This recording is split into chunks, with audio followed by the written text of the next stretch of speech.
দুদিন ব্যাপী জেলা ভিত্তিক কিশোরী উৎকর্ষ মঞ্চের আয়োজন করা হয়েছে এবং আজ যেহেতু তার সূচনা, আজকের এই অনুষ্ঠানে উপস্থিত ছিলেন বিশিষ্টজনেরা, যার মধ্যে দেখা গেছে বিধানসভার মুখ্য সচেতক কল্যাণী রায়, উপস্থিত ছিলেন মেয়র তথা বিধায়ক দীপক মজুমদার, পশ্চিম ত্রিপুরার দায়িত্বপ্রাপ্ত জেলা সভাধিপতি বিশ্বজিৎ শীল।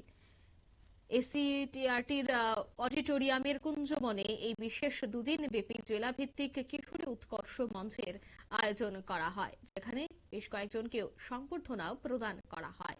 কিশোরীদের উৎকর্ষ মঞ্চ নিয়ে বিস্তারিত কি আলোচনা করেন বিধানসভার মুখ্য সচেতক কল্যাণী রায়, শোনাব। ভালোবাসা যদি না থাকতো, পড়াশোনার সাথে সাথে সেটা শিখতে পারতো না, কিন্তু পড়াশোনার সাথে সাথে এটা শিখে শিখে হয়তো একদিন দেখবো যে ত্রিপুরা নয়, শুধু উত্তর পূর্বাঞ্চলে নয়, জাতীয় স্তরে তার এই হস্তশিল্পটা একটা বিশাল জায়গায় নিয়ে গেছে। শুধু থাকতে হবে আমাদের তার পাশে, তাকে তার পটেনশিয়ালিটাকে আমাদের গুরুত্ব দিতে হবে, তাকে তৈরি করতে হবে। সেই দায়িত্বটা শিক্ষক শিক্ষিকাদের নিতে হবে, এই সমাজকে নিতে হবে সরকারকে। আমরা প্রত্যেক বছর আমরা গাছ লাগাই, আমরা স্লোগান দিই গাছ বাঁচাও, গাছ লাগান প্রাণ বাঁচান।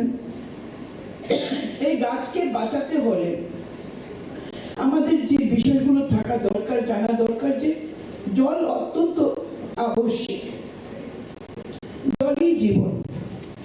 কিন্তু প্রাকৃতিক নিয়মে যখন বৃষ্টি হয়, এই জলটা নষ্ট হয়, জলটাকে ধরে রাখা, তার থেকে আমাদের নিত্য নৈমিত্তিক জলের চাহিদা পূরণ, এটা করা, তার জন্য যে একটা মডেল আছে, আমার আরেকটি মা তৈরি করেছে, কিশোরী উৎকর্ষ মঞ্চে যে এনেছে মডেলটি, সেটাও আমাদের নজর কেড়েছে। এইভাবেই হয়তো একদিন চিন্তা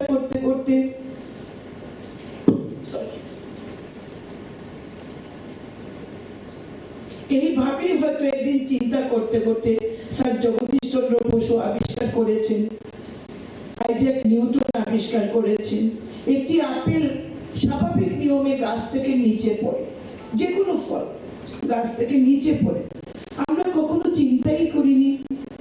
কিন্তু যিনি চিন্তা করেছেন, তিনি আবিষ্কার করেছেন মাধ্যাকর্ষণ শক্তি, অর্থাৎ চিন্তনের বিকাশ, চিন্তার বিকাশ, এটা খুব জরুরি, যেটা এই মেয়েটি করতে পেরেছে।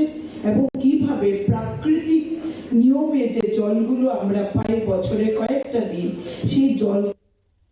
আপনারা শুনলেন কল্যাণী সাহারায়ের বক্তব্য।